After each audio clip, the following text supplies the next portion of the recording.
पछिल्लो समयमा युएसमा अध्ययन गर्न गएका विद्यार्थीहरू मध्ये पनि केही विद्यार्थीहरूको चाहिँ युएसमा अध्ययन गर्न पाउने लिगल स्ट्याटस खारिज भएको देखिन्छ।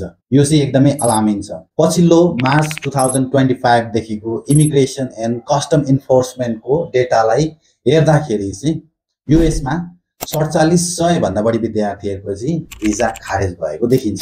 र केही न्युज पोर्टलहरूलाई हेर्ने हो भनेदेखि कम्तीमा पनि 100 को संख्यामा नेपाली विद्यार्थीहरू रहेको देखिन्छ।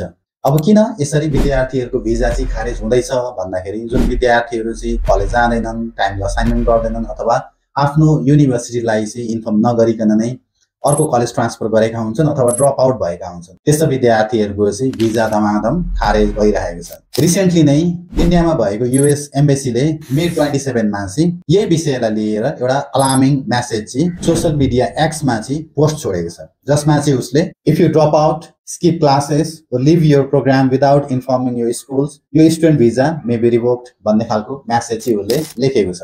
यो चाहिँ विद्यार्थीहरूको लागि एकदमै अलार्मिङ कुरो हो। विद्यार्थीहरू आफू जुन इन्स्टिट्युसनमा गएका हुन्छन् त्यहाँ पढुन्जेलसम्म चाहिँ युएसको भिजा कन्डिसनहरू कम्प्लाई नगरेको केसमा चाहिँ विदाउट ग्रेस पिरियड नै विद्यार्थीहरू त्यहाँबाट चाहिँ डिपोर्ट हुनुपर्ने हुन जान सक्छ। यस्तो कुराहरूलाई चाहिँ नेपाली विद्यार्थीहरूले पनि ख्याल गरेर चाहिँ भिजा कम्प्लायन्स मेन्टेन गर्नु बेस्ट हुन्छ। International Education Foundation.